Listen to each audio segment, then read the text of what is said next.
Mari kita masuk dalam doa. Bapa yang bertahta di dalam kerajaan surga, di puncak daripada ibadah pada pagi ini, Tuhan kiranya memberi belas kasihan, sebab kami dicipta oleh Tuhan dan kami dicipta bagi Tuhan. Kami sadar bahwa hidup kami secara jasmani terbatas, tetapi Tuhan menaruh kekekalan di dalam hati kami, kekekalan yang tidak mempunyai limitasi di dalam waktu dan segalanya, supaya sungguh hanya firman Tuhan yang boleh menjadi kekuatan dan hanya makanan rohani yang bisa mengenyangkan jiwa kami. Tuhan, bukalah hati kami, ampunilah segala dosa kami, dan berilah pertolongan kepada hamba Tuhan, apa yang Tuhan mau untuk boleh disampaikan dan boleh menjadi berkat. Kami rindu bukan hanya kami boleh berbakti secara ritual, tapi biarlah Tuhan memberikan satu kebangunan yang sungguh di dalam hidup daripada setiap kami yang berbakti di GRI Cikarang. Terima kasih ya Tuhan untuk pelayanan ini, dalam nama Tuhan Yesus kami berdoa. Amin. Saudara-saudara, di dalam bulan misi di mana Tuhan memberi kesempatan kepada saya pada pagi ini untuk boleh menyampaikan firman, kita akan sama-sama belajar daripada Paulus dari kitab Roma. Saya mengajak kita sama-sama membuka Alkitab dan sama-sama untuk kita bisa mengulangi dan juga membaca dan ada yang perlu dihafalkan. Roma pasal yang pertama, nanti kita akan konsentrasi dari ayat 14 sampai kepada 17. Mulai dari ayat yang pertama sebagai garis besar ya, latar belakangnya. Roma pertama, ayat pertama. Dari Paulus, hamba Kristus Yesus yang dipanggil menjadi rasul dan dikuduskan untuk memberitakan Injil Allah. Ayat 2, jemaat.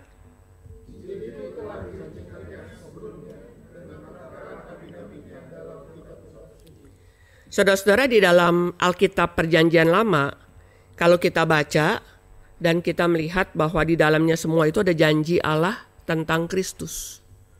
Tapi bentuknya adalah janji. Jadi yang namanya Injil itu bukan hanya ada di dalam Matius, Markus, Lukas, dan Yohanes. Tetapi Injil itu ada di dalam seluruh Alkitab. Pada waktu kita membaca Alkitab, kita mengerti bahwa yang dimaksudkan di dalam Perjanjian Lama itu adalah Kristus. Misalnya, apakah ada Kristus di dalam kitab Musa? Musa menulis kitab Kejadian, Keluaran, Imamat, Bilangan, Ulangan. Di dalam kitab Musa ada Kristus di dalam bentuk apa? Di dalam bentuk domba yang dikorbankan. Ya. Jadi setiap kitab itu di dalamnya ada Injil, saudara. Khususnya di dalam Kejadian 3 ayat 15. Injil yang pertama kali diungkapkan, nubuat yang paling besar dalam seluruh Alkitab itu dari Tuhan Allah. Aku akan mengadakan permusuhan antara engkau dengan perempuan ini, antara keturunanmu dan keturunannya.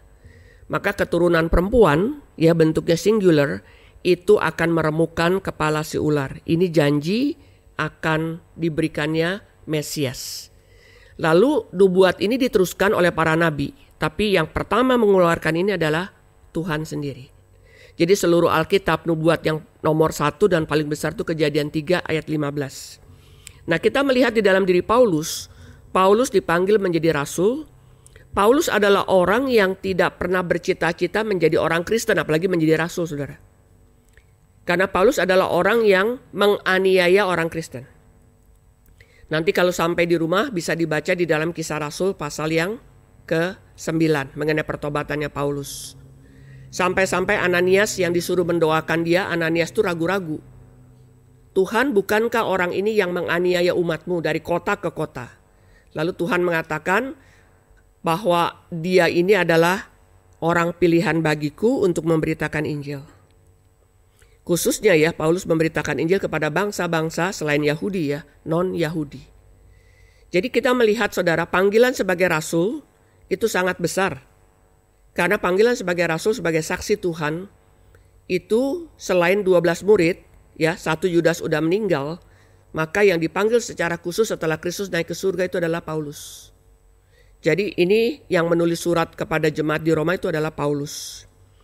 Kita teruskan ayat yang ketiga. Tentang anaknya yang menurut daging diperanakan dari keturunan Daud.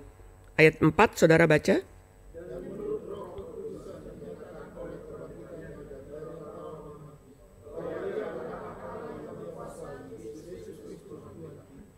Jadi tentang Kristus yang akan lahir dari seorang anak darah Maria itu bukan ada di dalam perjanjian baru, saudara-saudara, di dalam perjanjian lama.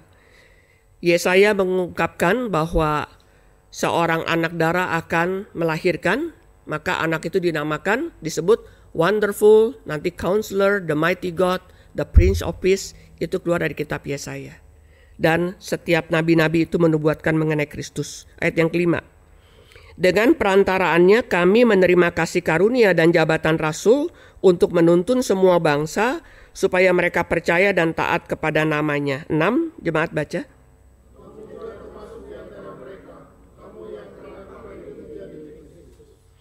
Jadi kita melihat di dalam ayat kelima bahwa dengan perantaraan Tuhan Yesus kita boleh menerima kasih karunia, dan di sini khususnya adalah rasul yang diberikan kepada Paulus.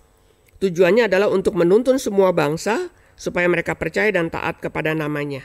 Jadi bagaimana bangsa-bangsa lain percaya kepada Kristus, berarti paling utama tugasnya adalah dalam memberitakan Injil. Bukan hanya kepada Yahudi, tetapi juga kepada orang non-Yahudi. Jadi pada zaman Paulus bangsa itu dibagi dua. Pertama Yahudi, yang kedua adalah Yunani. Yunani itu mewakili seluruh bangsa-bangsa yang tidak mengenal Yehova. Sekarang ayat yang ketujuh. Kepada kamu sekalian yang tinggal di Roma, yang dikasihi Allah, yang dipanggil dan dijadikan orang-orang kudus, kasih karunia menyertai kamu dan damai sejahtera dari Allah, Bapa kita dan dari Tuhan Yesus Kristus. Sebelum saudara baca, bagaimana ada orang Kristen di Roma, saudara? Karena Paulus nggak pernah ke Roma. Pada hari Pentakosta, di mana Petrus khotbah, ada pendatang-pendatang dari Roma. Jadi Paulus sendiri belum pernah ke kota Roma. Jadi orang tersebut mendengar Injil dari khotbahnya Petrus pada Kisah Rasul pasal yang kedua. Mari kita baca saudara, Kisah Rasul pasal kedua.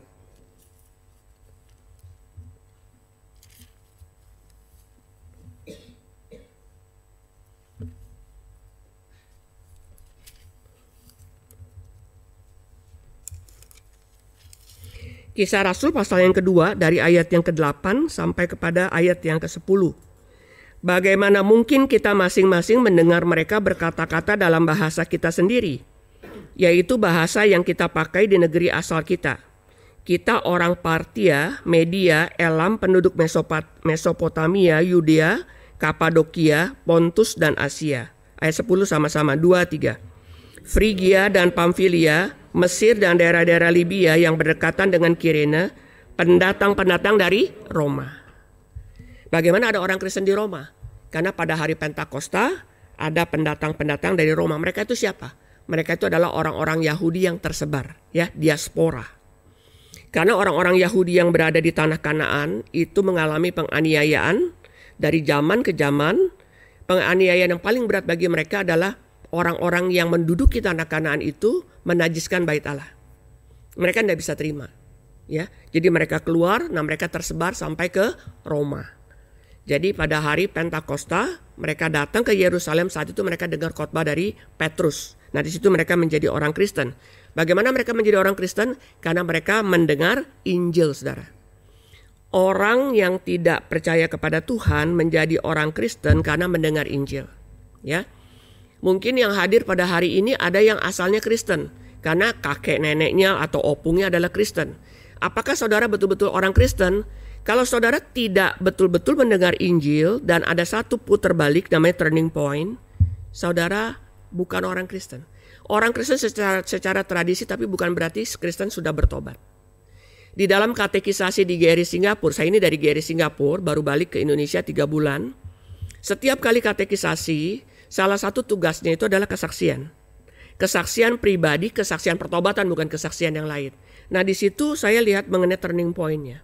Ya, turning point itu yang menunjukkan bahwa betulkah saudara adalah orang yang sudah bertobat. Karena bertobat di dalam bahasa Inggris, saudara, itu ada 2 kata. Istilah pertobatan di dalam bahasa Inggris namanya genuine conversion.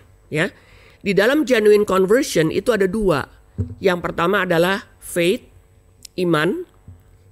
Faith artinya turn to God. Ya, jadi kita berbalik kepada Tuhan. Yang kedua repentance. Repentance artinya turn away from evils, meninggalkan kejahatan.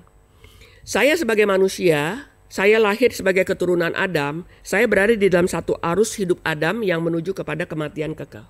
Memang saya ikutin arus itu, kan saya mati secara rohani. pada waktu saya dilahirbarukan oleh Roh Kudus, di sini ada kesadaran. Dan Roh Kudus membawa saya untuk mendengar firman. Nah, di sini saya berbalik, ya. Nah, mulai berbalik berarti saya meninggalkan hidup yang lama. Nah, di sini namanya adalah iman karena saya mulai percaya kepada Kristus. Orang yang lahir dalam keluarga Kristen tetapi tidak mengalami satu turning point perbalikan itu berarti belum bertobat. Dia adalah orang Kristen yang beragama Kristen. Tetapi pertobatannya belum. Orang yang bertobat yang pertama adalah turn to God, berbalik kepada Allah. Yang kedua dia turn away from evils. Kalau saudara sekarang di gereja, ya, saudara sudah pelayanan penginjilan, saudara sudah ikut KKR regional, menjadi liturgis, menjadi pianis dan sebagainya. Saudara sudah beriman kan? Tetapi hidup saudara secara pribadi di dalam dosa. Saudara belum bertobat secara genuine, sungguh-sungguh. Kalau misalnya saudara dan saya sekarang sudah tidak berbuat dosa, sudah tidak merokok, tidak berjudi, tidak berzina, tidak melihat pornografi, semua itu saya sudah tinggalkan, saudara sudah tinggalkan. Tetapi saudara tidak beriman kepada Kristus, itu juga bukan pertobatan sejati. Karena pertobatan sejati masuk dalam dua hal. Yang pertama adalah turn to God, dari saya hidup di dalam arus dosa, saya berbalik. Bisa berbalik itu karena ada pekerjaan Roh Kudus yang melahirbarukan saya. Setelah saya dilahirbarukan, baru saya bisa mendengar Injil dan saya bertobat. Saya sadar, saya orang yang berdosa, saya membutuhkan Kristus. Jadi ada kesempatan yang Tuhan beri untuk mendengar Injil, saudara. Apakah mendengar Injil itu di sekolah, apakah itu di rumah sakit, apakah saya lihat buku, apakah itu traktat, atau saya mendengar kesaksian. Ada sesuatu yang Tuhan beri kepada saya untuk mendengar. Karena iman timbul dari mendengar. Faith comes by hearing and hearing the word of God.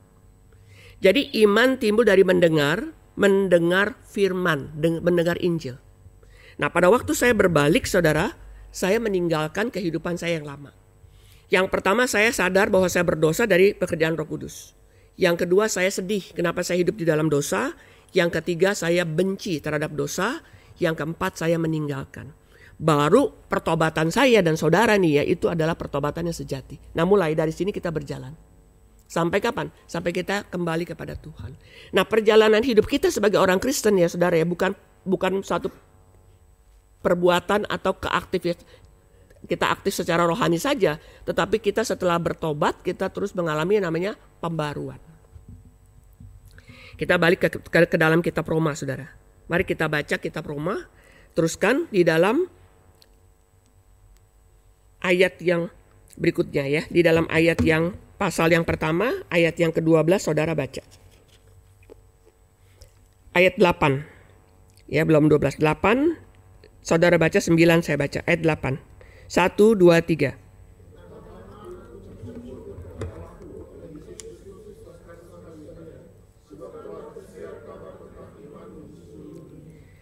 Ini bukan berarti pada zaman itu sudah ada internet, saudara ya. Ada YouTube atau segala macam, bukan. Roma itu menjadi kota dunia. Misalnya New York, ya, itu pusatnya dunia. Kalau orang bisnis di New York berhasil, dia berhasil di dunia. Itu pendapatnya dunia. Jadi kalau ada orang Kristen di kota Roma dan imannya itu menjadi satu kesaksian bagi seluruh dunia. Karena pusat politik itu Roma. Pusat agama kafir itu adalah Roma. Jadi ada orang Kristen di situ, jadi dikatakan imanmu tersebar di seluruh dunia. Karena Roma itu pusat dunia pada zamannya Paulus. Karena Allah yang kulayani dengan segenap hatiku dalam pemberitaan Injil anaknya adalah saksiku bahwa dalam doaku aku selalu mengingat kamu. Ayat 10 saudara baca 2, 3.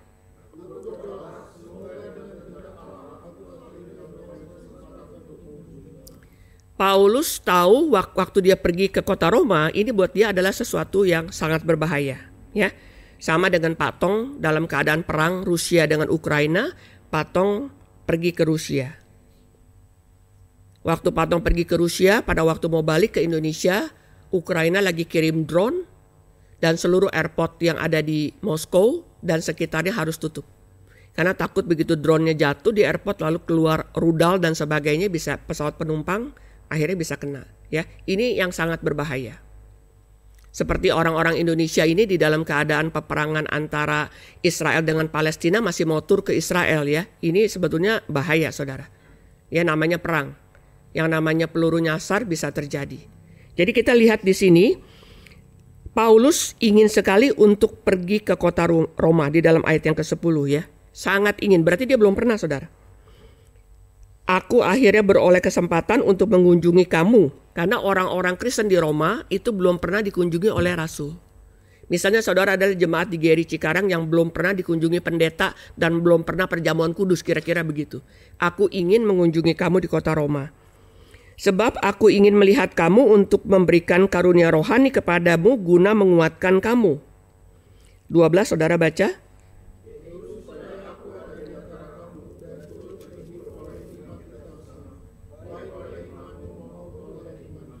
Mengapa kadang-kadang ya di GRI itu ada kebaktian gabungan. Kalau kebaktian gabungan ya sampai penuh, Mesias punya katedral, bahkan sampai ke John Calvin dan sebagainya. Itu ada satu kebersamaan kita sebagai orang Kristen berbakti ya, itu berbeda saudara. Pada waktu tanggal 24 Desember Pak Tong pertama kali mengatakan kita harus adakan Natal di Indonesia Arena. Waduh, persiapannya itu cuma 1 bulan Indonesia Arena ya, gedenya luar biasa kan. Panitia udah ketar-ketir. Kenapa mesti di Indonesia Arena? Biasanya kita di Katedral Mesias ya. Dan ini satu permulaan. Karena satu suasana yang luar biasa dibangun di dalam satu ibadah bersama itu sangat menguatkan. Demikian juga BCN. Anak-anak bisa ikut BCN ya di sekolah minggu. Tapi pada waktu semua anak di dalam Katedral Mesias, mereka melihat yang jadi Kristen gak cuma saya. Wah, ada yang lain ya. Itu menjadi sesuatu pengalaman yang sangat baik dan menguatkan. Kenapa kita perlu adanya satu kebersamaan. Nah saudara-saudara, sesudah COVID, gereja-gereja ya pada umumnya, saya nggak tahu di Cikarang, itu jemaatnya berkurang 25% sampai 30%. Karena mereka menikmati ibadah melalui Zoom. Apakah ibadah melalui Zoom benar-benar, apakah mereka tidak ibadah, kita tidak tahu. Tetapi mereka tidak balik ke gereja. Apalagi yang ada di luar negeri saudara, mereka tidak balik. Nah di sini saudara-saudara, kenapa kita perlu bersama-sama? Yang pertama, kita menyaksikan kepada dunia, kita tuh orang Kristen. Jadi hari ini adalah hari di mana kita berbakti karena hari Kristus bangkit. Yang kedua, kita mengkuduskan satu hari untuk berbakti dan melayani Tuhan. Ya, kalau saudara berada di Dubai atau di Saudi Arabia, hari ini saudara kerja. Hari Jumat saudara kebaktian. Jadi tidak bermasalah masalah hari, tetapi ada satu hari yang we set aside, kita pisahkan untuk kita boleh berbakti. Nah ini hal yang sangat penting. Banyak sekali dari mereka yang sangat pingin ya.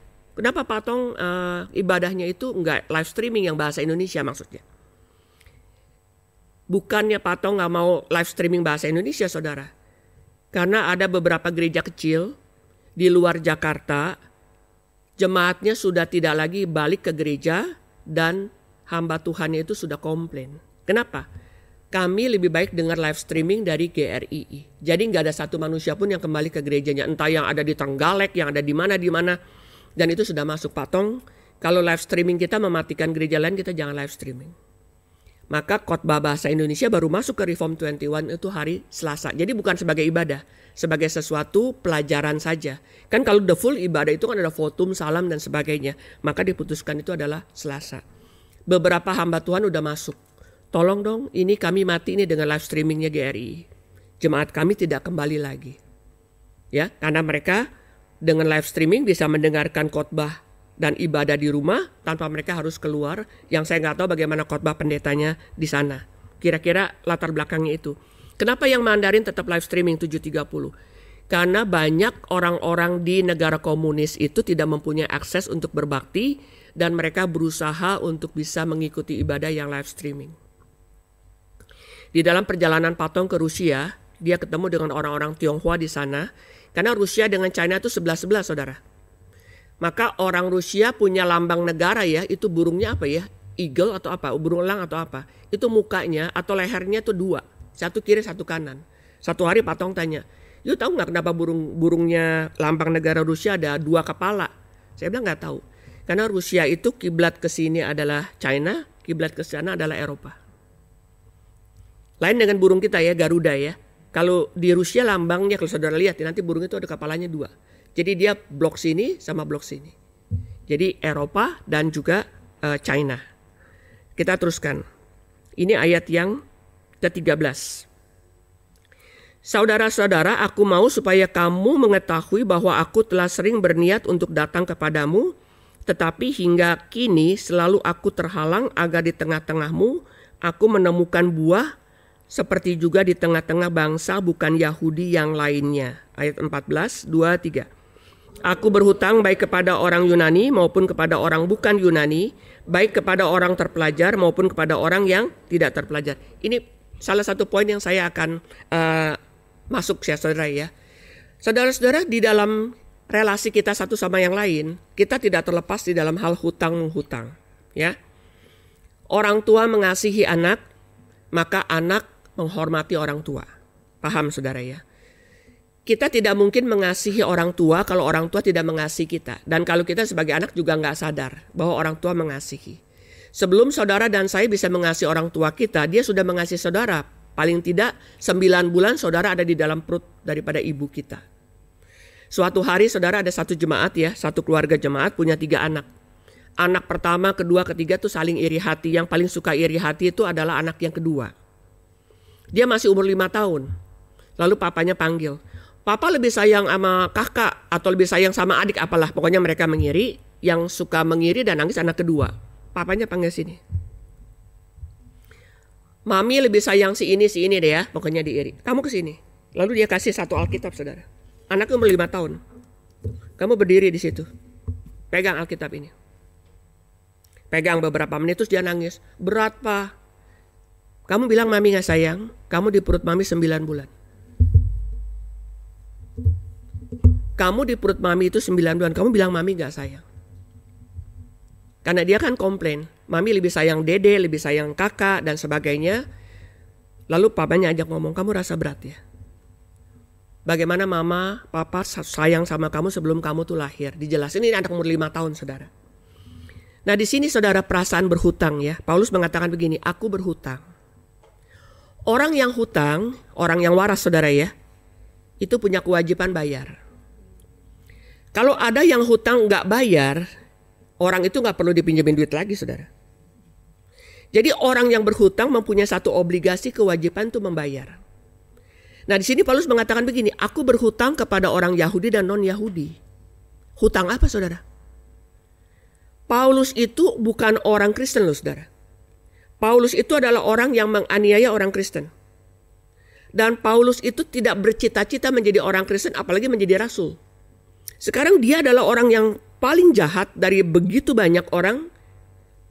Dan dia adalah orang yang menerima cinta kasih Tuhan. Kalau saudara mengerti mengenai Yohanes 3:16 ya. Karena begitu besar Allah mengasihi dunia ini. Saudara bisa membayangkan ya. Siapakah saya dan saudara yang dikasih Tuhan? Apa sih artinya saya dari rumah saya di Lipo Karawaci saudara. Tapi saya tinggal di RMCI supaya yang jemput gak kejauhan. Dari sana ke sini. Dari jam 2 juga saya udah bangun saudara. Saking saya stres takut terlambat. Ya. Karena gak pernah sih di GRI ada gereja jam 7. Paling sedikit jam 8. GRI Bogor tuh jam 8 saudara. Jadi kami berangkat jam 6 ya. Masih bisa naik mobil ke Bogor kan. Jadi ini pertama kali. Apakah saya menderita? Dibandingkan dengan Tuhan dari surga ke dunia. Dari tempat yang mulia ke dalam tempat yang berdosa. Dari tempat yang suci saudara. Ke tempat seperti dunia ini yang sudah jatuh di dalam dosa. Kenapa? Karena mengasihi. Kalau saudara dan saya, hari ini saudara kebaktian katanya saudara Kristen, saudara gak memahami ini. Sampai saudara meninggal dunia, saudara gak akan menjadi orang Kristen yang berbuah. Gak bakalan saudara. Kenapa? Karena gak ada satu obligasi untuk bayar hutang kasih. Kalau saudara tidak menyadari bahwa orang tua mengasihi saudara, saudara akan merasa keberatan kalau nanti waktu mereka sudah tua kita harus urus mereka. Ada satu jemaat di GRI Bogor ya, satu saat WA saya. Akhirnya dia rekam, Bu, ini orang Batak saudara. Orang Batak itu punya satu kebudayaan kalau harta itu diberi kepada anak laki. Karena nanti anak perempuan dapat dari suami, tetapi ini yang perempuan yang bungsu tidak menikah. Jadi semua rumah apa sudah dijual dibagi kepada abang-abangnya. Ini mamanya jatuh, lalu pinggulnya patah ya. Jadi duduk di kursi roda dan sebagainya. Ini anak perempuan ini sudah pensiun. Dan sekarang dia menjalankan usaha kayak insurance agency ya, asuransi. Oke. Dan dia menjadi guru di Hope untuk anak-anak cacat. Tapi dengan mengurus mama, dan dia nggak bisa dapat klien, kan dia nggak bisa keluar. Jadi dia merasa berat, secara finance dia juga nggak ada, mamanya nggak mau tinggal sama abang, padahal abangnya itu yang dapat warisan, 2 abangnya. Tapi mamanya bilang, kalau aku tinggal sama abangmu, aku nggak ada yang bacain Alkitab, aku nggak ada yang bawa ke gereja. Tapi kalau aku tinggal sama kamu, aku bisa dibawa ke GRII. Nah, dia suka berbakti gitu ya, kan dia sudah nggak bisa jalan. Jadi dia bilang, gimana Bu ya, aku rasa berat loh urusin mama begini, aku tuh nggak ada income. Mama nggak mau tinggal sama abang. Dan aku kalau nggak cari klien kan nggak ada uang. Mama ini juga nggak mudah diurus ya, dan sebagainya, sampai aku sempat marahin mama. Nah, dia menulis itu, dia menyesal. Saya bilang begini, kalau kamu memelihara orang tua itu sebagai satu beban, itu akan sangat berat. Tetapi kalau kamu melihat ini adalah satu privilege untuk take care orang tua, saya nggak bahas mengenai budaya mereka lah ya, kamu akan mendapatkan keringanan. Suatu hari orang tua kamu akan lewat, pass away. Kamu nggak akan punya guilty feeling. You have done your part and you have done the best. Saya jawab begitu saudara ya. Bagaimana kita melihat? Kalau saudara dan saya ya tidak menyadari orang tua mengasihi kita dengan segala keterbatasan ya, saya yakin kita tidak akan rela untuk mengurus orang tua, apalagi kalau mereka sampai sakit-sakitan ya. Maka dikatakan satu orang tua bisa besarkan 10 anak belum tentu mau mengurus satu orang tua dan bisa mengurus. Ini pengertiannya ini harus dipahami saudara. Dari yang lebih besar dari kita, lebih tua ke bawah itu mengasihi. Dari bawah ke atas itu adalah hormat. Maka dikatakan, hormatilah orang tuamu. Bukan sembahlah orang tuamu, bukan. Hormatilah orang tuamu. Supaya panjang umurmu di tanah yang diberikan Tuhan kepada kamu. Karena orang tua mengasihi anak sebelum anak bisa mengasihi orang tua. Jadi obligasi itu kita sadar, saya ini siapa?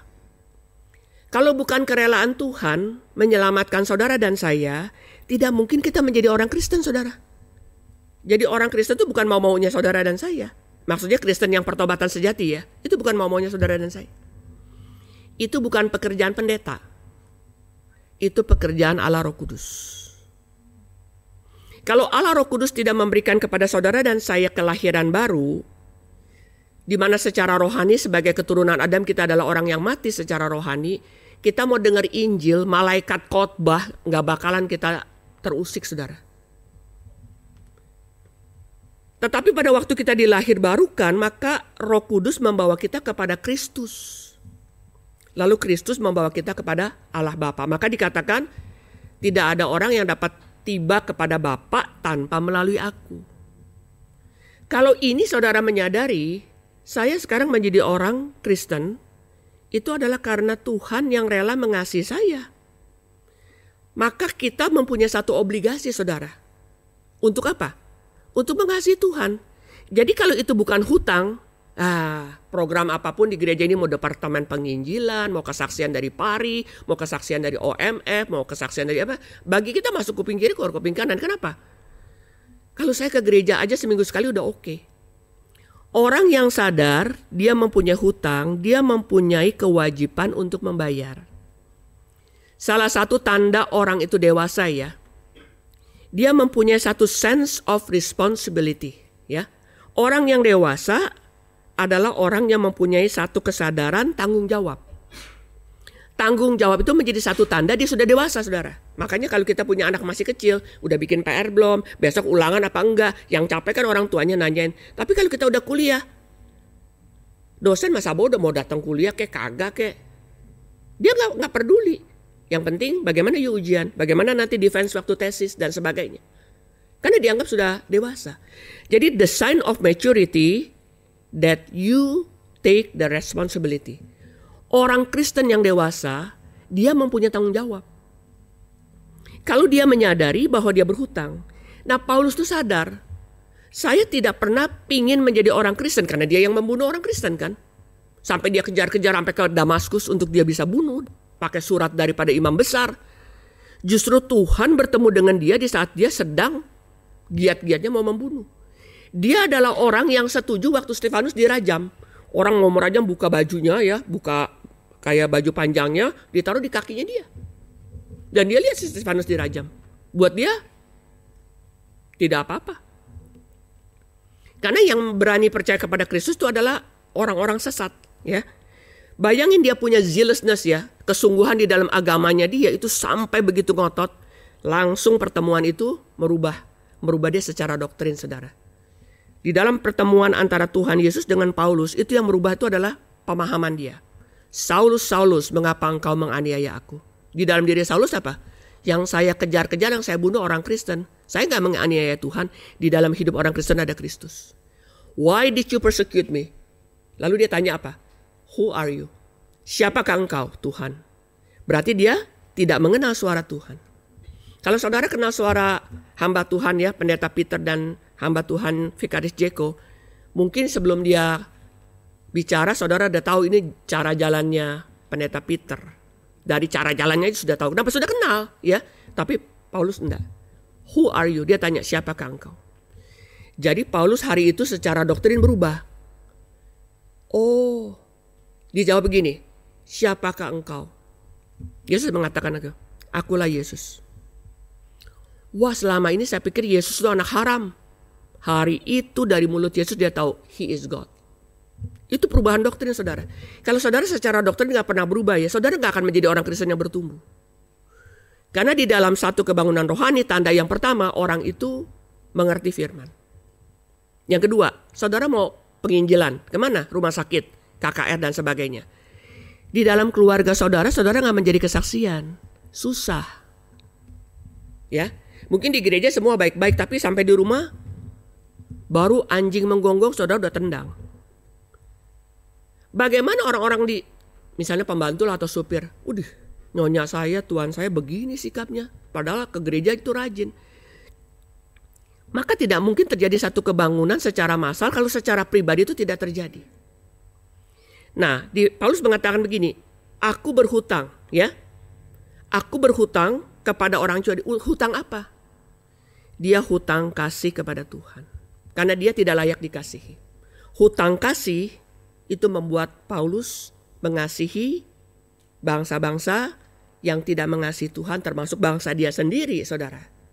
Ya, kalau itu tidak ada pada saudara dan saya, kita nggak akan menggubris orang lain. Lu mau mati ke hidup ke masuk neraka apa enggak, kita nggak peduli.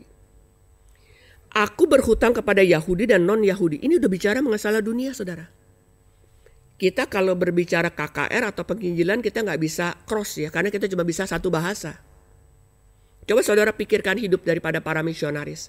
Saya ingat sekali Pak Tong ya, waktu masih berapa puluh tahun lalu, dia mengatakan begini, kalian menjadi hamba Tuhan ya, you harus belajar daripada misionaris. Kenapa? Kalau kamu sebagai hamba Tuhan tidak mencintai orang yang kau layani, kamu gak akan berhasil. Karena yang membuat orang itu tersentuh, bukan berapa hebat otak kamu, berapa besar cinta kasih kamu. Itu saya ingat sekali. Kamu mengasihi orang yang kamu layani, mereka tahu, mereka tuh dikasihi. Maka hutang pertama, hutang apa? Hutang kasih. Yang kedua Paulus mengatakan, aku berhutang. Nah, ini dia masuk hutang Injil, ya. Jadi orang yang berhutang itu selalu bikin target. Untuk apa? Ini sesuatu yang saya harus bayar. Ya, gak mungkin dong kita hutang, kapan bayar nanti deh kalau COVID selesai, udah COVID apalagi tunggu Prabowo turun dari presiden gitu ya. Itu kan sama juga bohong saudara. Harus ada target. Mau cicil sebulan 10.000 kah? Mau cicil berapa? Ada target. Nah itu. Aku berhutang. Ya, kepada siapa? Kepada mereka yang belum percaya. Maka dikatakan apa? Aku ingin bertemu dengan kamu di Roma. Untuk dia bisa ketemu orang-orang Kristen di Roma, dia ketemu dengan kaisar, sebetulnya Paulus itu menghadapi kematian. Karena dia naik banding. Ya, misalnya saya dihukum nih. Wah, Ibu Maria bersalah dihukum 20 tahun. Gak mau, saya mau naik banding. Bisa-bisa jadi 50 tahun saudara. Gak selalu naik banding lalu jadi bebas ya, bisa jadi lebih tinggi. Nah, si Paulus mengatakan apa? Karena aku ingin bertemu dengan kamu. Karena mereka adalah orang-orang yang boleh mendengar Injil dan menjadi anak Tuhan, menjadi orang-orang Kristen di gereja Roma. Saudara-saudara, kalau jemaat ya, jemaat di Cikarang ya, kerinduan untuk berbakti gak ada. Misalnya, saya yakin jemaat Cikarang gak begitu. Tetapi kalau ada gereja Yang kerinduan beribadah nggak ada. Nggak adanya gimana saudara?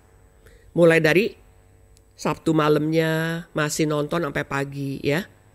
Kalau saudara tidak mau anak-anak saudara sekolah minggu, ya saudara ajak mereka party atau saudara pergi weekend. Ya pasti dia nggak sekolah minggu. Kenapa? Karena kita menjauhkan mereka dari ibadah. Jikalau jemaat atau gereja Tuhan tidak ada kerinduan untuk berbakti, artinya apa saudara? Relasi vertikalnya putus. Vertical line, God and human being, itu putus. Jikalau jemaat Tuhan atau gereja tidak mau mengasihi sesama, ya, jemaat, sesama orang-orang yang ada di sekitarnya, maka relasi horizontalnya putus. Horizontal line. Jikalau gereja atau jemaat Tuhan tidak lagi memperdulikan mengenai dunia, ya, terserahlah India Pakistan perang, Ukraina sama Rusia perang, ya, China sama Amerika lagi perang tarif, ya. Nanti Korea Utara dengan Korea Selatan, kita masa bodoh. Dan mereka sudah percaya atau belum percaya, kita juga masa bodoh. Berarti apa? Berarti word line-nya putus. Sekali lagi saya ulangi saudara. Jikalau jemaat Tuhan atau gereja tidak lagi punya kerinduan berbakti kepada Tuhan, ya. Apakah kita kebaktian, apakah kita malas untuk berbakti, apakah kita bilang kita ikut Zoom saja, dan sebagainya. Pokoknya untuk berbakti, persekutuan tuh gak mau. Berarti relasi vertikal antara Tuhan dan manusia itu putus. Sebab apa saudara?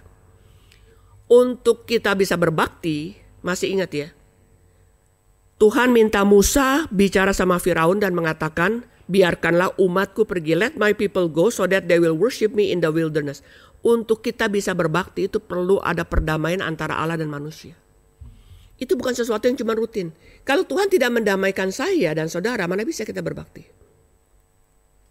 Suatu hari saudara ya, ini kejadian sungguh-sungguh di Kapin. Di Kapin Timika, lalu ada satu kota lagi, kota kecil. Ya. Waktu kami sampai di satu kota kecil itu, kami lihat nggak ada orang dewasa, udah ada panggung. Ibu Lingkan udah mulai nyanyi, yang ada semua anak-anak di bawah 10 tahun. Saya tanya, papa mama di mana? Perang. Hah? Kok ibu-ibu perang? Saya kan bingung kan, belum pernah kan saya dengar ada ibu-ibu ikut perang kan. Ternyata di dalam perang antar suku itu yang ibu-ibu tim konsumsi. Ini kejadian benar-benar saudara, saya juga baru dengar ya. Terus Patong bilang gimana ini? Di mana mereka? Mereka semua perang. Suku Dani sama suku apalah ya. Satu suku yang gunung, satu suku yang laut. Masalah tanah. Ini benar-benar perang. Sudah berbulan-bulan mereka perang. Jadi di tempat perang itu ada tentara, ada panser, ada polisi. Tidak bisa berdamai. Tidak bisa didamaikan juga. Oke? Misalnya begini saudara. Misalnya ini suku Dani. Ini suku Moni. Di tengah-tengah ada jembatan. Ya, nanti panah beracun. Nanti apa ya gitu ya. Teng, makan siang, ada begitu saudara. Di situ ada kaum ibu, di sini ada kaum ibu. Nah itu satu-satunya Kapin yang khotbah itu pendeta Kohan. Karena Patong pergi ke tempat itu. Tentara mengatakan, Bapak jangan ke tempat itu, ini sudah mulai gelap. Karena mereka pakai panah beracun. Dan Bapak tidak terlihat apa orang Papua atau bukan karena gelap. Gak dikasih ya, karena bahaya. Patong ngotot, tetap mau. Saya mau berdoa. Mau berdoa di mana saudara? Di jembatan itu. Ini kan suku Dani, ini suku Moni di jembatan kan. Pak, jangan pak. Betul-betul ini berbahaya. Saya janji, kata si polisi sama si tentara itu. Saya janji membawa perwakilan mereka ke kantor bupati besok jam 8. Patong bilang besok saya udah berangkat ke Jakarta. Pesawat saya jam berapa begitu ya. Saya janji katanya. Patong pagi-pagi udah bangun saudara. Udah bangun, kok gak dijemput sama tentara? Kita pergi aja ke kantor bupati. Patong kan kagak sabaran orangnya ya. Mesti ada tentara kan sama polisi. Sampai di sana saudara, ada yang pakai baju kuning ya. Wah, mereka udah coret-coret gitu ya. Terus Patong bilang, kemarin saya mau ke sana mau berdoa untuk kalian. Oh jangan Pak Pendeta. Kenapa jangan? Karena kami mau membunuh. Mereka tuh orang Kristen saudara. Moni Dani orang Kristen tapi membunuh. Yang mati di bagian kami 13. Mereka yang mati baru 9. Tidak adil, harus 13. Bapak jangan berdoa. Pak Tong dibilang begitu. Langsung suara Pak Tong menggelegar. Siapa manusia di dunia yang paling adil dan diperlakukan dengan tidak adil? Masuk 7 perkataan Tuhan Yesus di kayu salib. Kalimat apa yang dikatakan oleh dia? Ini ya, Bapa ampunilah mereka. Saya nggak ikut saudara, saya udah langsung ke pesawat Garuda karena mau terbang ke Denpasar. Jadi itu pilot tunggu, jangan terbang ya, kata Bupati, ini masih ada orang di sini. Udah nih ya, 7 perkataan. Mereka terbangu-bangu ya. Kamu mau nuntut keadilan, apa itu keadilan? Artinya apa? Pak Tong ngomong udah nggak ada titik koma, gitu ya. Terus kita semua duduk di pesawat Garuda, mau berangkat. Masuklah Stevenson dengan rombongan, masuk berapa orang? 4 orang. Udah pesawat udah naik, semua udah bisa buka seatbelt. Saya tanya, tadi Pak Tong ngomong apa? 7 perkataan salib berapa lama? 28 menit. Terus Pak Tong doakan bupatinya kepala botak saudara ya. Saudara tahu penginjil Tony? Nah itu kira-kira begitu ya. Didoakan gini yang didoakan untuk Tuhan kasih dia bijaksana bla bla bla. Pokoknya udah doa udah. Ceritanya kin hamba Tuhan nih suatu hari. Ingat ya saudara, ada kin pemuda, kin hamba, kin guru ya. Lalu ada pendeta-pendeta Papua kejar-kejar Patong. Patong kan begitu khotbah turun didorong pakai kursi roda kan. Saya mau salaman dengan Pak Stephen Tong. Kenapa? Setelah Pak Stephen Tong itu berdoa di kantor bupati, suku itu berdamai. Saudara lihat ya, kuasa Injil itu mendamaikan. Ini yang disampaikan nanti oleh Paulus. Aku tidak malu ya kepada Injil karena Injil adalah kekuatan Allah yang menyelamatkan. I am not ashamed of the gospel because the gospel is the power of God to save. Ini. Tapi Patong nggak pernah dengar kalimat ini, kan itu udah lari kan. Yang dengar kan kita panitia. Sekarang kami sudah berdamai. Saudara tahu parahnya bagaimana? Suku A sama suku B naik angkot mau kerja di Freeport ya. Wih, ketemu kan ditusuk saudara di angkot. Wih, itu sadis banget. Nanti ada anak lagi di luar ya, anaknya itu Down syndrome, cacat. Wih, ini anak suku mau ditusuk pakai panah beracun sama suku yang lain. Lah ilah, itu di koran tuh penuh. Nggak ada gubernur, bupati, semuanya nggak ada yang bisa mendamaikan. Yang mendamaikan apa? Salib Kristus. Ini kejadian sungguh-sungguh saudara. Dan ini pendetanya yang cerita. Setelah Bapak Stephen Tong itu ketemu dengan satu suku ya. Yang Patong ketemu satu suku, suku Dani. Nggak bisa ketemu 2 suku, dia perang di kantor bupati kan. Patong bilang, suku ini datang gini, nanti suku ini datang jam 10. Tapi Patong sudah berangkat. Di situ mereka kaget. You orang Kristen ya, you mau membunuh. Maka sini saudara, bukan cuma satu tulisan di sini saudara. Perasaan apa yang membuat dari STEMI mau pergi ke kota begitu jauh dan bayar sendiri? Karena hutang. Perasaan berhutang itu mendorong saudara dan saya itu untuk membayar. Maka Paulus mengatakan apa? Aku berhutang kepada orang-orang Yahudi, bangsanya ya, dan kepada orang-orang Yunani. Yunani artinya non-Yahudi. Baik yang barbar, baik yang sangat pandai. Buat orang Yahudi yang namanya Injil, itu mereka tidak bisa terima saudara. Karena orang Yahudi itu mencari tanda. Betulkah Mesias? Karena di dalam konsep mereka Mesias itu adalah yang akan dibangkitkan melepaskan mereka dari pemerintahan Romawi. Yang punya jabatan, kemampuan ekonomi dan sebagainya gitu ya. Jadi mereka tidak bisa percaya kepada Mesias yang harus disalib. Buat orang Yunani yang punya pemikiran cukup dalam, gimana percaya sama orang yang disalib? Buat mereka itu adalah satu kebodohan. Jadi waktu Paulus khotbah, itu betul-betul kontroversial dengan zaman itu. Tetapi dia mengatakan apa? Aku tidak merasa malu. Dalam bahasa Inggris dikatakan I am not ashamed of the gospel. Aku tidak merasa malu. Karena di dalam gospel itu ada kuasa. Ya, kuasa apa? Kuasa yang menyelamatkan. Walaupun Paulus harus menghadapi penderitaan dengan begitu berat, tetapi dia tidak menjadi gentar saudara. Dengan apa? Dengan apapun yang dia alami. Kita teruskan ya. Ayat yang ke-14 kita baca sama-sama. 1, 2, 3. Aku berhutang baik kepada orang Yunani maupun kepada orang bukan Yunani, baik kepada orang terpelajar maupun kepada orang tidak terpelajar. Jadi dia menginjili ke mana? Ke semua saudara. Karena dia bisa bahasa Ibrani, dia bisa bicara kepada orang Yahudi. Dia bisa berbahasa Yunani, maka dia bisa berbicara kepada orang terpelajar. Di mana saudara bisa baca? Kisah Rasul 16-17. Dia ke Tesalonika, ke Athena ya. Saudara bisa melihat. Yang berikutnya apa? Dia juga bisa bahasa Romawi. Karena dia pegang paspornya Roma. Jadi ini orang yang sangat terpelajar ya. Bahasa Yahudi, Hebrew dia bisa. Bahasa Yunani karena itu dipakai untuk medium of instruction. Di kelas pakai bahasa Yunani. Waktu itu kan Yunani menguasai dunia. Ketiga bahasa Romawi. Ini dia mempunyai akses khusus bisa mendapatkan paspor Romawi karena papanya. Berarti dengan kemampuan 3 bahasa dia bisa masuk kepada 3 bangsa pada zaman itu. Sama dengan saudara. Kalau saudara bisa bahasa Indonesia, bisa bahasa Inggris, bisa bahasa Mandarin, bisa bahasa apa. Saudara punya keluasan untuk menyampaikan Injil di dalam bahasa-bahasa tersebut. Karena bahasa itu adalah pengantar. Ya. Sekarang ayat yang ke-15. Itulah sebabnya aku ingin untuk memberitakan Injil kepada kamu juga yang diam di kota Roma. Sama dengan saudara berada di Lipo Cikarang.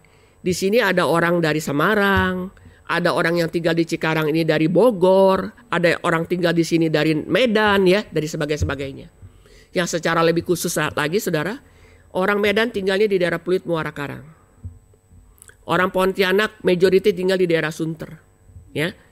Saya nggak tahu Cikarang sampai seberapa banyak pluralnya, paling tidak seluruh Indonesia mungkin ada ya perwakilan-perwakilan di tempat ini. Waktu saudara memberitakan Injil kepada mereka yang di kompleks ini, saudara sudah bisa menjangkau berapa suku daripada bangsa Indonesia yang ada di sini karena mereka bisa bahasa Indonesia. Bagusnya apa saudara? Bagusnya di Indonesia itu satu bahasa. Saudara jangan berpikir ini kebetulan. Di Filipina nggak ada loh saudara. Yang berbahasa Tagalog itu yang bagian Luzon. Nanti yang bagian tengah Visaya. Nanti yang bagian Mindanao itu beda. Indonesia satu bahasa itu betul. Walaupun logatnya beda-beda. Ya. Kalau kita dengar Sinode, nah itu Ambon. Kalau kita bilang Sinode. Nah itu orang-orang dari Jawa Barat. Ya, misalnya komputer. Nah itu dari Sumatera Utara. Ya, dari logat kan. Tapi itu masih bahasa Indonesia, saudara. Jadi dari logat, oh kamu dari sini ya, ketahuan ya. Bagaimana orang Medan bicara. Suatu hari saya di Medan, sampai di Geri Medan. Mereka bilang gini, Ibu Maria naik kereta apa? Terus saya bingung. Saya nggak naik kereta. Maksudnya kereta itu mobil, apakah motor begitu ya. Saya bilang saya nggak naik kereta. Itu bahasanya berbeda. Secara bahasa tapi maksud dia dengan kendaraan apa datang sampai di gereja. Ya saya terbingung-bingung saudara ya. Waktu kita masih punya cabang di Pineng, ya kami masih bolak-balik itu waktu zaman kerusuhan 1998. Ada beberapa orang tua anaknya itu sekolah di Pineng. Karena ada bahasa Mandarin, bahasa Inggris gitu ya. Sampai di pejabat imigrasi. Udah nunggu lama panjang sekali ya. Sekarang kan udah keren nih ya, tinggal lihat muka kita udah bisa masuk. Udah jauh-jauh gitu sampai di depannya bilang gini. Ibu duduk di mana? Marah ya. Saya dari tadi berdiri tidak duduk-duduk. Maksudnya ibu penduduk mana? Dia udah marah-marah. Bapak tidak melihat saya berdiri dari tadi, panjang kan itu ya barisannya. Saya bilang, waduh. Ada satu orang lagi hamba Tuhan, waktu itu masih Institut Reform ya. Dia ditugaskan pelayanan di sana. Ini udah terlambat khotbah. Dia jalan pintas, jalan satu arah dia bikin dia jalan pintas. Polisinya kayak di Jakarta ngumpet saudara. Terus dia lewat, prit. Udah ini, you bersalah pakai bahasa Melaikan. Terus dia bilang gini, mau bayar saya berapa? Dia bilang gitu, mau bayar saya berapa? Maksudnya mau kasih berapa? Dia bilang mau bayar saya berapa? Terus dia bilang, saya mau khotbah, saya tidak mau bayar apa-apa. Tapi ini betul-betul. Jadi kalau saudara bisa banyak bahasa ya, saudara bisa bicara kepada banyak orang saudara. Paling tidak di Indonesia kita bisa memberitakan Injil dengan satu bahasa. Jangan jauh-jauh saudara ya. Saudara berada di Malaysia, jangan sekali-sekali pakai bahasa Indonesia. Artinya beda. Artinya berbeda. Jadi kalau saya ke Malaysia, kan bolak-balik ke Kuala Lumpur karena Pak Romi kan rintis Kuala Lumpur ya. Jadi saya pakai bahasa Inggris kepada orang Malaysia. Daripada dia ngomong saya kagak ngerti atau ngertinya salah. Indonesia punya kesempatan dengan satu bahasa kita bisa memberitakan Injil di dalam bahasa itu. Termasuk kita sampai kepada Papua. Tapi masalahnya anak-anak Papua sampai kelas 5 kagak ngerti bahasa Indonesia. Dan mereka sampai kelas 6 itu kadang-kadang tidak bisa nulis. Karena di Papua ada sekolah tapi tidak ada guru. Gurunya terima honor dari Departemen Pendidikan tetapi tidak datang ke sekolah. Coba saudara pergi ke Papua baru tahu. Tapi dari segi bahasa kita punya privilege. Seluruh Indonesia mengerti bahasa Indonesia. Sekarang ayat 16. Mari kita baca sama-sama saudara. Ayat 16 ya. 1, 2, 3. Sebab aku mempunyai keyakinan yang kokoh dalam Injil, karena Injil adalah kekuatan Allah yang menyelamatkan setiap orang yang percaya. Pertama-tama orang Yahudi, tetapi juga orang Yunani. Nah, ini harus kita mengerti, saudara. Kenapa? Apa yang membedakan kita dengan agama lain? Ini Patong berani khotbah ini di Bengkulu, di mana mayoritas Islam. Ya, tidak ada agama yang menjanjikan keselamatan. Yang menjanjikan keselamatan itu hanya Kristus di dalam Alkitab. Agama itu hanya mengajarkan apa itu baik dan tidak baik. Lalu diakhiri dengan mudah-mudahan. Jadi yang menjadi inti daripada Injil itu adalah kuasa yang menyelamatkan, saudara. Jadi the nuclear of the gospel itu namanya redemption. Penebusan, saudara. Ini tidak ada pada agama manapun juga. Jadi pada waktu dikatakan I am not ashamed of the gospel, kita mesti mengerti konsepnya Paulus. Sekarang saudara menjadi orang Kristen, kita masih nggak terlalu malu ya pakai salib ya, nggak apa-apa. Zamannya Paulus itu sangat aneh sekali, saudara, kalau saudara bisa memberitakan Injil. Dia mengatakan I am not ashamed. Aku tetap memberitakan Kristus yang tersalib. Kenapa, saudara? Karena di dalam Injil yang diberitakan itu ada kuasa. Kuasa apa? Kita mengenal kuasa itu di dalam dua hal. Pertama, kuasa yang destruktif. Saudara tahu kalau bom atom itu kuasanya destruktif kan? Sampai sekarang juga masih ada radiasinya. Tetapi Injil itu mempunyai kuasa yang menghidupkan, saudara, dan menyelamatkan. Kalau saudara dan saya tidak menyadari ya kita itu berada di dalam posisi apa, saudara nggak merasa perlu untuk menerima Injil. Di dalam Alkitab lembar yang pertama, halaman yang kedua dikatakan apa? Jikalau kamu makan buah yang dilarang, kamu mati. Jadi posisi kita, istilah mati itu di Alkitab. Mana ada agama yang membuat mati menjadi hidup, kecuali itu adalah kuasa Kristus. Maka dikatakan apa? The gospel is the power of God to save. Bagaimana kuasa itu bisa menjadi milik saudara dan saya? Kuasa itu menjadi milik saudara dan saya jikalau saudara percaya. Maka di situ ada apa? Ada sesuatu kehidupan Kristus di dalam diri kita. Nah, kehidupan itu, saudara, ya ingat ya. Ini adalah saya hidup di dalam dosa menuju kepada kematian yang kekal. Kuasa itu merubah arah, saudara, ya. Walaupun hidup di dunia yang penuh dengan dosa, tetapi kita mempunyai arah menuju kepada hidup yang kekal. Kenapa? Karena ada kuasa yang menghidupkan. Dari rohani yang mati saya dihidupkan dan saya dikuatkan. Makanya kita tidak jauh dari firman Tuhan. Untuk apa? Iman kita bertumbuh, lalu pelayanan kita menjadi berkat, dan kuasa itu juga membuat orang lain yang menerima Injil itu juga mengalami kehidupan yang baru, saudara. Jadi kalau kuasa Injil itu tidak terjadi di dalam diri saudara, saudara nggak mungkin bisa menginjili. Saudara cuma bisa berteori, tetapi hidup saudara nggak ada buah. Hidup saudara itu tidak mempunyai satu perubahan yang signifikan. Kenapa? Ya ke gereja sih ke gereja. Firmannya bagaimana? Ngerti ya, karena baca buku, institusio, banyak pengetahuan. Tetapi kehidupan yang dirubah itu tidak ada. Maka Paulus mengatakan apa? Aku ingin mengunjungi kamu supaya aku bisa melihat buah. Nah, buah apa yang tetap dan tidak pernah busuk? Kalau buah roh, kasih, sukacita, begitu kita meninggal kan udah gak ada, ya kan? Tapi buah yang tetap adalah apa? Buah Injil. Orang yang menerima Kristus akan menerima hidup yang kekal. Maka Paulus mengatakan begini, aku tidak malu untuk memberitakan Injil. I am not ashamed of the gospel because the gospel is the power to save. That power works, ya. Ini bukan agama. Ini adalah Kristus. Apakah kuasa itu sudah bekerja dalam diri saudara? Kalau kuasa itu belum bekerja, biarlah pada hari ini saudara menyadari dan saudara boleh sungguh-sungguh menerima Tuhan dan sebagai Tuhan dan Juru Selamat saudara. Saya tutup ya. Saya takut nanti saudara agak kelamaan. Saya tutup dengan satu kesaksian. Waktu saya berada di Singapura, kira-kira 1 tahun yang lalu, ada satu orang datang karena mau bicara dengan Profesor Herman Sederhaus. Orang ini menderita sakit kanker, yaitu kanker payudara. Tapi udah stage terakhir. Dan dia mendengar Herman Sederhaus, istrinya itu sembuh. Singkat kata begini, saudara. Dia datang, lalu kami lagi makan dengan Profesor Herman. Dan dia datang, lalu saya tanya namanya siapa dan sebagainya. Saya tanya keadaannya gimana. Dia bilang dia sakit dan sebagainya. Saya tanya, what do you hope? I want to be healed. Dia bilang saya mau disembuhkan. Saya bilang if you want to be healed, you can go to the doctor. Karena Tuhan bisa pakai dokter dan pengobatan untuk menolong kamu.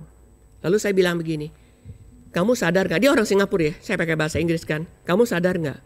Tuhan mencipta kamu itu dengan memberikan kamu kekekalan. Saya kutip Pengkhotbah 3 ayat 11, saya nggak baca Alkitab, saya bilang, do you know that God put eternity in your heart? Dia kaget. We have two lives.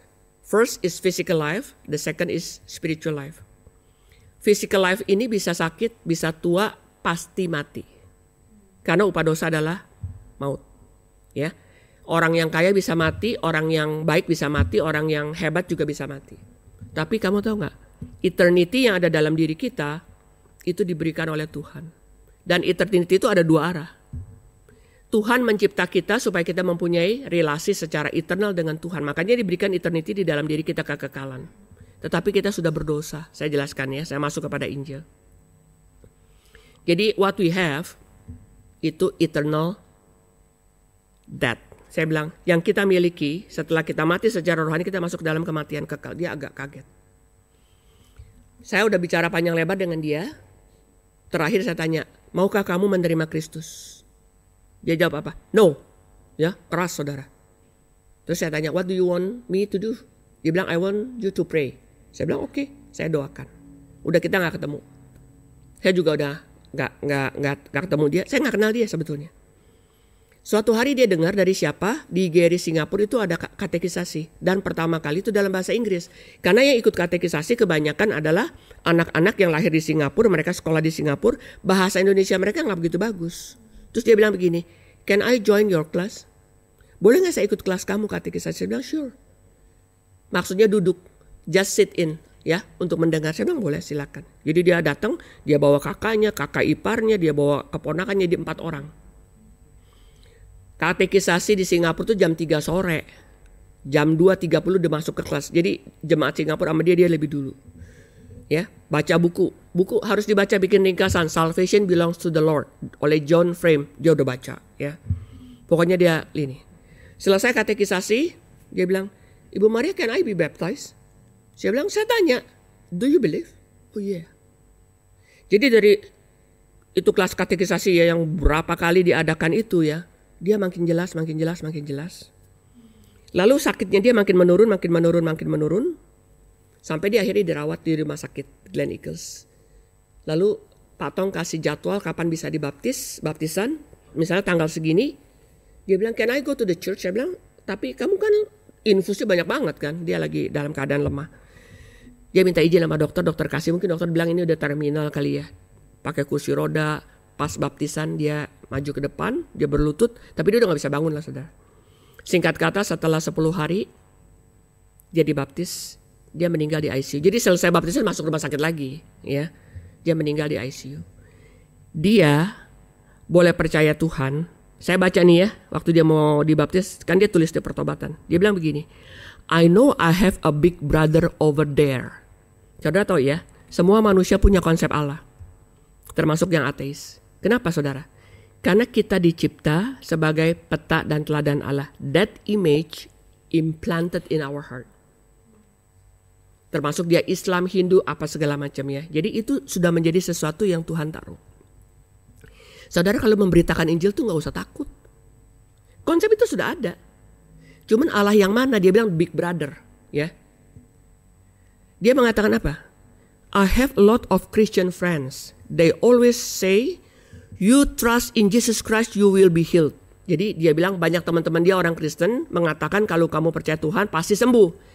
Kenapa ini ada satu orang Kristen bilang, dia gak tahu waktu dia ngomong sama saya hamba Tuhan, dia gak tahu. Kenapa ada satu orang ini ngomong bahwa saya dicipta diberi kekekalan. No one tells me about that. Dan dia gak sadar loh saudara. Ya, Tuhan mencipta kita, menaruh di dalam diri kita, itu kekekalan, dia gak sadar. Cuman manusia itu bisa berpikir ke depan, bisa berpikir ke belakang. Itu salah satu contoh bahwa kita mempunyai eternity. Kan kucing gak pernah memikirkan siapa orang tuanya, apalagi omanya saudara. Kita bisa telusuri, kita punya latar belakang. Kita bisa punya pemikiran ke depan. Ya. Dia bilang, saya baru tahu ya, bahwa Tuhan menaruh kekekalan dalam hati kita. Wah, dia mulai memikirkan begitu. Makanya dia mau ikut kelas katekisasi, dia bilang di situ. Semua orang Kristen yang dia teman-teman dia bisnis. Dan orang ini berhasil sudah dalam bisnisnya ya. Dia adalah orang yang menjadi kolektor jam tangan Patek Philippe. Saudara tahu Patek Philippe harganya berapa satunya? Waduh. Dia tuh kolektor, saudara. Jadi dia terima Tuhan persis beberapa bulan sebelum dia meninggal dan 10 hari setelah dia dibaptis. Dari mana? Penginjilan. Mungkin dia menentang ya saudara ya. Saudara jangan khawatir, kenapa? The sense of divinity, kesadaran bahwa Tuhan itu ada, itu di dalam hati manusia. Itu ada. Jadi pada waktu kita menyampaikan sesuatu, dia ke-trigger saudara ya. Dia bisa berontak dengan sikap apa? Kayak marah, kayak galak gitu ya. Ya kita tenang aja. Dan dia shock. Saya katakan, if you want to be healed, you can go to the doctor. But your eternity is given by God. You harus kembali kepada Tuhan Yesus. He is the source. He is the one. Tanpa dia, you gak bisa kembali kepada Bapa di surga. Itu yang membuat dia shock. Saya bilang kalau kamu ke dokter, ya mungkin aja dokter sembuhkan, kan kemajuan kedokteran bagus. Obat juga bagus. Tetapi saya kasih ingat. We were created and given eternity in our heart. It is not from our parents. It is from God. Kalau hidup kita berakhir, kita kemana? Tubuh kita sih mungkin dikubur atau dikremasi. Di Singapura kan semua kremasi ya, gak ada kuburan. Saya tanya, kekekalan dalam jiwa kamu kemana? Nah di situ dia kaget. Dia bilang gak pernah ada orang menyampaikan hal ini kepada saya. Kalau saya ke rumah sakit nih ya, contoh ya. Kenapa dirawat di sini? Iya, dokternya bagus. Kita kalau ke rumah sakit cari dokter dong. Saudara jangan masuk rumah sakit yang gak kenal dokter, bisa gak diladenin. Ya, oke. Bagus ya, ada dokter yang kenal yang bagus, obatnya baik ya. Bapak tahu ada kabar baik yang lebih baik dari dokter dan obat? Nah itu saya masuk Injil. Ada pintu masuk ya, jangan nanti kalau mati besok Bapak kemana? Saudara, waktu saudara menginjili harus melihat konteks. Saudara gak boleh bicara mati kepada orang Tionghoa. Itu tabu. Boro-boro mereka dengar Injil, mereka udah langsung tutup pintu gerbang. Di kick out saudara. Di kick out. Kalau orang sakit kan mau sembuh ya, iya. Saya juga bisa sakit. Gak bilang lu sakit, lu begini berdosa, itu kan udah menghakimi. Enggak, saya juga bisa sakit. Mungkin juga saya duluan yang meninggal. Iya, mana kita tahu ya nggak? Giliran kepleset di situ terus saya jadi geger otak mati kan bisa aja kan. Tetapi pertanyaannya, eternity yang itu nggak ada pada agama saudara. Islam nggak ada, Buddha nggak ada, Hindu nggak ada, semua nggak ada. Justru ini kekuatannya. The gospel is the power of God to save. Itu namanya constructive power to save, to redeem, to reconcile. Itu hanya di dalam Kristus. Kita sampaikan itu ya, nanti mereka mikir. Gak apa-apa, waktu kita bicara memberikan mereka shock terapi, tapi setelah itu kenapa ya hal ini? Nah itu membuat mereka mau, bukannya enggak, saudara. Kita hafalkan ya, mari kita hafalkan ayat 16. 1, 2, 3. Sebab aku mempunyai keyakinan yang kokoh dalam Injil, karena Injil adalah kekuatan Allah yang menyelamatkan setiap orang yang percaya. Pertama-tama orang Yahudi, tetapi juga orang. Aku mempunyai keyakinan yang kokoh akan Injil, karena Injil adalah kekuatan Allah yang menyelamatkan setiap orang yang percaya. Ingat saudara, bukannya Injil menyelamatkan kita dari hutang piutang, bukan. Injil menyelamatkan kita dari sakit penyakit, bukan. Injil menyelamatkan kita dari miskin menjadi kaya, bukan. Injil menyelamatkan kita, ingat ya. The gospel is the power of God to save those who believe. Ya, to save from apa? Dari dosa, dari murka Allah, dari ikatan iblis. Tidak ada yang menyelamatkan kita dari ini. Tidak ada agama menyelamatkan ini. Dari dosa, Yesus menyelamatkan kita dengan menjadi dosa. Dari iblis, Yesus bangkit, iblis harus lepas. Dari murka Allah, karena hutang daripada kita dibayar oleh Kristus. Jadi waktu Bapa melihat kepada saudara dan saya, dia memanggil kita anak. Kita bisa panggil dia Bapa. Kenapa? Karena dia lihat Yesus di dalam diri kita. Ada darah anaknya. Waktu Bapa melihat Yesus, dia murka. Maka dia palingkan mukanya. Nah itu di situ Yesus mengatakan apa? Eli, Eli, lama sabachthani.